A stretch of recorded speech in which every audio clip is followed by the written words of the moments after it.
ఓం వసుదేవసుతం దేవం కంసచాణూరమర్ధనం దేవకీ పరమానందం కృష్ణం వందే జగద్గురుం. ఓం శ్రీ రాధాకృష్ణాభ్యాం నమ. ఓం కృష్ణం వందే జగద్గురుం, అర్జునం వందే జగదేకవీరం.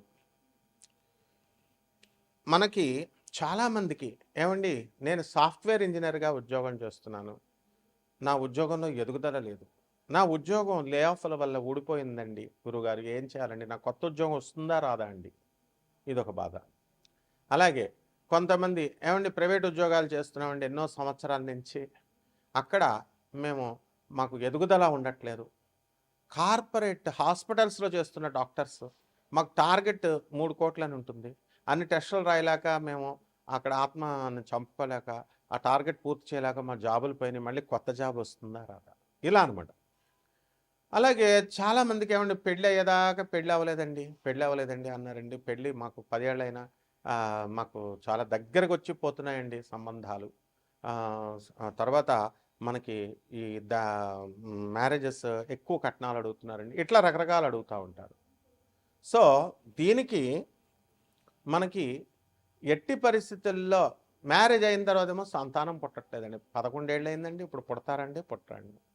పోనే సంతానం పుట్టిన వాళ్ళకేమో వాళ్ళు ఏమంటారంటే, ఏమంటే మా పిల్లలు చెప్పిన మాట వింటలేదండి, మేము ఎంతో కష్టపడి డొనేషన్ ఇప్పించి ఇంజనీరింగ్లోనూ మెడిసిన్లోనూ చేర్పించాము, కానీ ఆ పిల్లలు చదవకుండా తల్లిదండ్రులు మమ్మల్ని తిట్టడాలు, అవసరమైతే కొట్టడాలు కూడా చేస్తున్నారు. ఎగ్జామ్స్ రాయమంటే కొంచెం సైకిక్గా బిహేవ్ చేయడం అనేటటువంటిది జరుగుతుంది.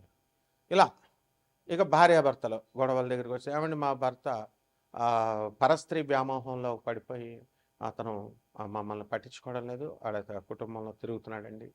ఇవన్నీ ఎందుకు వస్తాయండి అంటే మన యొక్క పూర్వజన్మ కర్మలను బట్టి వస్తాయి.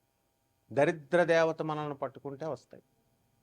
అంటే మనం ఉద్యోగాలు, మంచి బ్రహ్మాండమైనటువంటి ఐశ్వర్యాలు, వ్యాపారాలు బ్రహ్మాండంగా ఉన్న సమయాల్లో మనం ఎవరికైనా దాన ధర్మాలు చేస్తామా? చెయ్యం. అంటే 10 రూపాయలు చేసేసి నేను దానం చేసేసానండి అని చాలామంది చెప్తారు. అది మామూలు పేదవాడు కూడా చేస్తాడు, 10 రూపాయలు 100 రూపాయలు దానాలు. అవి కాదు, ప్రపోర్షనేట్గా చేయాలి, నీ తాహతకు తగ్గట్టుగా చేయాలి. అండ్ ఈ నేరో మైండెడ్నెస్ ఉండకూడదు, బ్రాడ్ అవుట్లుక్ ఉండాలి. బ్రాడ్ అవుట్లుక్ ఉన్నప్పుడు నువ్వు చేసేటటువంటిది నీకు సక్సెస్ అవుతుందన్నమాట. అప్పుడు మాత్రమే ఈ యొక్క దరిద్ర దేవత నిన్ను కబళించదు.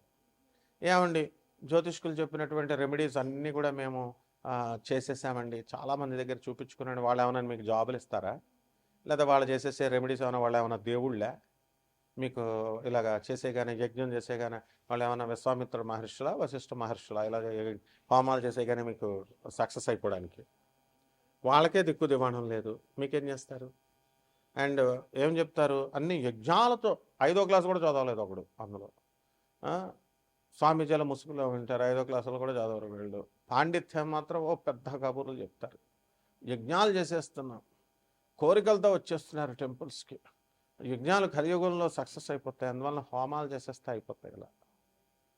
ఇలా మనకి చేయడం వల్ల మనకి ఈ యొక్క కర్మలు అనేటటువంటివి ఎక్కువగా పోగుపడడం వల్ల మనం, అందుకనే కామ క్రోధ లోభ మోహ మద మాత్సర్యాలు అన్నారు, లోభం ఉండకూడదన్నారు. మనం లోభాన్ని చూపించడం వల్ల, పిసినారితనాలు చూపించడం వల్ల, దాన ధర్మాలు చేయకపోవడం వల్ల సాధువులకి, అనాథలకి, తర్వాత ఈ యొక్క సాధు అనాథలు, వికలాంగులు, తర్వాత మనం పేదవారికి, వీళ్ళకి సేవ చేయకపోవడం వల్ల వస్తుంది. ఇప్పుడు చూడండి, ఉదాహరణకి అక్షయ తృతీయ రోజున ఈ వస్తువు కొంటే కోటీశ్వరులు అని పెట్టారనుకోండి, 1,00,000 మంది వస్తారు. అక్షయ తృతీయ రోజున ఈ దానాలు చేయాలంటే 10 మంది కూడా చూడలేదు. అంటే మంచి చెప్తే చూడరు, మీకు కోట్లు వస్తాయి, లక్షలు వస్తాయి, ఎంతమంది మీకు ఇవి వస్తాయి, మిమ్మల్ని ఇంతమంది అమ్మాయిలు అభిమానిస్తారు, మీ వెనక పడతారంటే చూస్తారు. సత్యం ప్రాక్టికాలిటీగా మనం చెప్తే, నేను చెప్తుంటే ఎక్కదు. అండ్ నెక్స్ట్ ఇంకోటి ఏంటంటే, ఇది కోటాను కోట్ల మందికి కామన్ ప్లాట్ఫారం మీద చెప్పబడేటటువంటి జ్యోతిష్యం. ఇది మీ వ్యక్తిగత జాతకాలను బట్టి చూసినప్పుడు తెలుస్తుంది, వరల్డ్ అంతా తెలుసు. నేను ఎట్టి పరిస్థితుల్లో కూడా మేము కమర్షియల్ కాదు, నాన్ కమర్షియల్ అని తెలుసు. మా పేరు చెప్పి వేరే ఛానల్స్లో నెంబర్లు ఉన్నటువంటి వాళ్ళు వాళ్ళు వేలాది రూపాయలు ఉపాసనకు కానీ యక్షిణి సాధనకు కానీ లేదా వేరే జాతకాలకు కానీ లేదా రెమెడీస్కి కానీ అడిగినా మాకు సంబంధం లేదు. అదంతా కూడా ఏంటంటే టైటిల్స్తో కూడా నాకు సంబంధం లేదు. కేవలం మీకు మంచి మార్గాన్ని జగద్గురువుల్ని చూపించడం వరకు నా బాధ్యత. జగద్గురువైనటువంటి వివేకానందుడు, జగద్గురువైనటువంటి రామకృష్ణ పరమహంస యోగానందుల వారు, ప్రభాత్ రంజన్ సర్కార్ అంటే ఆయనే ఆనందమూర్తి గారు, రమణ మహర్షి, ఆ తర్వాత ఆదిశంకరులు, రామానుజాచార్యులు, ఇటువంటి వాళ్ళు చెప్పినటువంటి పద్ధతుల్లో కనుక మీరు వెళ్తే డెఫినెట్గా దరిద్ర దేవత మిమ్మల్ని పట్టుకోదు. మీకు ఏమవుతుందంటే ఇప్పుడు ఈ యొక్క గ్రహస్థితిని, ఈరోజు గ్రహస్థితిని మనం తీసుకున్నప్పుడు కుజ బుధ శని వక్రించి మీనరాశుల్లో ఉన్నారు. ఆ తర్వాత కుజుడు మనకి 19వ తేదీ ఏప్రిల్ నెలన మనకి శుక్రుడు వృషభ రాశిలోకి వెళ్తున్నాడు. కుజుడు 2/4/2026 సంవత్సరం నుంచి మనకి ఈ యొక్క మీనరాశిలోకి ఎంటర్ అవుతున్నాడు. తర్వాత మేషరాశిలోకి 11 మే 2026 సంవత్సరంలో మనకి మేషరాశిలోకి వస్తున్నాడు. అక్కడి నుంచి మీకు ఏమవుతుందంటే ఈ మేషరాశిలోకి వచ్చిన తర్వాత కొంచెం కష్టాలు తగ్గుతాయి. అంతవరకు కూడా ఇప్పుడు మిమ్మల్ని దరిద్ర దేవత పీడిస్తుంది అన్ని రాశుల వారిని. దీని నుంచి మనం తప్పించుకోవాలంటే ఏమంటే రెమెడీస్ చెప్పండి గురువుగారు అని చాలామంది అడుగుతారు. అంటే నువ్వు కూర్చొని నువ్వు పసుపు కుంకాలు వేసేసి దీపాలు పెట్టేసి అగరబత్తులు పెట్టేసి నేను సాధన చేసేస్తున్నా, నేను ఉపాసన చేసేస్తున్నా అంటారు చాలామంది. చూడండి గురువులు కూడా మేము సాధనలో ఉన్నాం, హోమాలు చేస్తున్నాం, పూజలు. ప్రతి అమ్మమ్మ చేస్తుంది, ఇంట్లో ఉన్న ప్రతి ముసలమ్మ దీపం వెలిగిస్తుంది, కుంకుమ వేస్తుంది, పసుపు వేస్తుంది, అగరబత్తి వేస్తుంది. కాబట్టి మనం ఏదో స్పెషల్గా సాధన చేసేయడానికి ఏదో దేవతల కిందకి భూమి మీదకి దిగొచ్చేసి మీకు ఏదో స్పెషల్ వరాలు ఏమి ఇచ్చేది. కాబట్టి ఈ మానేసేయండి. ఎప్పుడైతే ఆర్భాటాలకు తక్కువగా ఉంటారో అప్పుడే మీకు దరిద్ర దేవత వదిలేస్తుంది అనమాట. కాబట్టి ఈ దరిద్ర దేవతనికి నీట్నెస్ ఉండాలి. నీట్నెస్ అంటే ఇళ్ళు నీట్నెస్ ఇలా కొడతా ఉంటారు సోఫాలు అస్తమానం. ఇళ్ళు ఒకడు చెప్తున్నాడు స్నానాలు చేసేసిన తర్వాత ఇల్లు చీపురు పట్టుకొని తుడవండి అని. అంత ఇది అవసరం లేదమ్మా, స్నానాలు చేయకముందు తుడవచ్చు, తర్వాత స్నానాలు చేసేయచ్చు. మరీ చదస్తంగా వీడేదో ఇచ్చేసేటట్లు డబ్బులు, వీడేదో సమస్యలందరికీ పరిష్కారం చేసేటట్లు నాన్ సెన్స్ బోధించొద్దు. Be very practical. సో అలా మీ మనసుల్లో ఉన్నటువంటి కుళ్ళు కపటం కల్మషాలు ఇవన్నీ కూడా తీసేసినప్పుడు తప్పకుండా దరిద్ర దేవత వెళ్ళిపోతుంది. అంతేగాని మనం ఉపాసనలు, మంత్రజపాలు, రెమెడీస్, దానాలు ఇవి చేసేస్తే మీ జాతకం మారుతుందంటే కిలోంపావు దానాలు నేనే చేయమని చెప్తున్నాను. ఏం చెప్తాం? మా పూర్వీకుల నుంచి మా పాత పంతులు గారులు చెప్పేదే నేను చెప్పాలి, మా గురువులు చెప్పేదే. కాబట్టి ఒక లారీ ఇంకో పావు లారీ దానం చేసేవాళ్ళు ఉన్నారు, జాతకాలు నిజంగా మారతాయంటే. ఇవన్నీ కూడా ద్వాదశ రాశులను బట్టి ఒక్కొక్క రాశి వారికి ఏ విధంగా ఉంటుందో నేను చెప్తాను. నేను చెప్పినట్టే జరుగుద్ది మీ భవిష్యత్తు, ఇంక అందులో డౌట్ లేదు. ఎందుకంటే ఐఎమ్ వెరీ ట్రాన్స్పరెంట్ అనమాట. చూద్దాం ఒక్కొక్క రాశి వారికి ఎలా ఉంటుందో. సింహరాశి. ఈ సింహరాశి వారికి అందరికీ కూడా మనకు ఇప్పుడు ఉన్నటువంటి ఈ దరిద్ర దేవత ఈ యొక్క కాన్సెప్ట్ వల్ల మనకి చాలా ఇబ్బందులు పాలయ్యారు మీరు. అంటే మీకు ఇన్ని సంవత్సరాల నుంచి మీరు చేసుకున్నటువంటి కీర్తి ప్రతిష్టలన్నీ ఒక్క నిమిషంలో ఢమాలని అయిపోయినాయి. మంగ్లీ చూడండి, మంచి సింగర్గా మంచి పేరు ప్రతిష్టలు తెచ్చుకుంది. ఏమైందండి?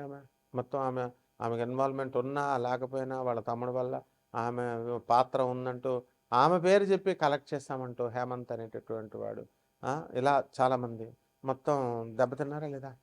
కాబట్టి ఈ యొక్క సింహరాశి వాళ్ళు మీరంతా కూడా చాలా జాగ్రత్తగా ఉండాలి. మరి జన్మంలో ఉన్నటువంటి కేతు మిమ్మల్ని చాలా ఇబ్బంది పెడుతూ ఉంటాడు. అలాగే సప్తమంలో ఉన్నటువంటి రాహుగ్రహ ప్రభావం వలన మీరు యాక్సిడెంట్లు అవ్వడానికి అవకాశాలు ఉన్నాయి. ఆల్రెడీ యాక్సిడెంట్ల పర్వాన్ని మీరు చూసొచ్చినటువంటి వాళ్ళు.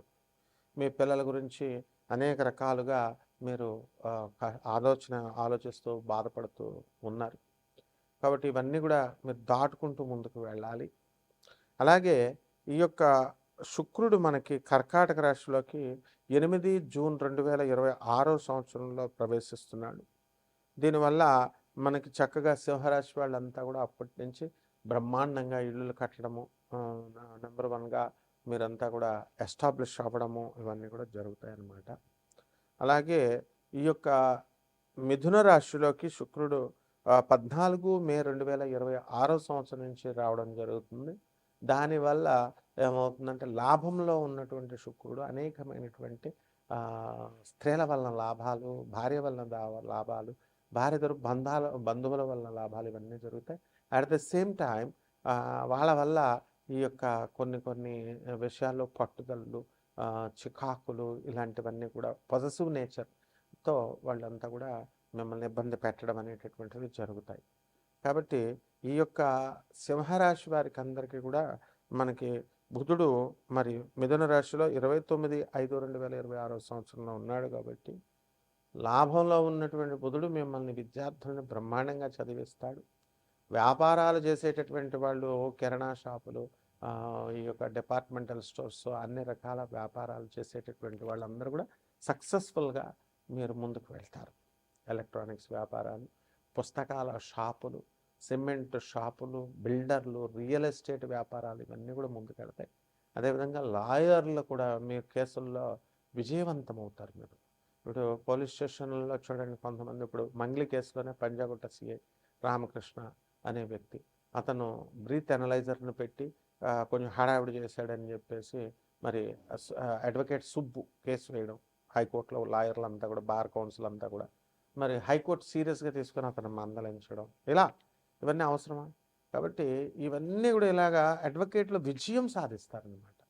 అంటే పరిహారాల దగ్గరికి వచ్చేసరికి సింహరాశి వారు మీరు చక్కగా మనకి ఈ యొక్క గురుబలం చాలా అధికంగా కావాలి. రాహు జపం చేసుకోండి, రాహు స్తోత్రాలు చదవండి, గురు జపం చేయండి, గురు స్తోత్రాలు చదవండి, అండ్ ఓం శరవణ భవ అంటూ అభిషేకం చేసుకోండి. సుబ్రహ్మణ్యేశ్వర స్వామి వారి యొక్క మంత్రజపం చేసుకోండి.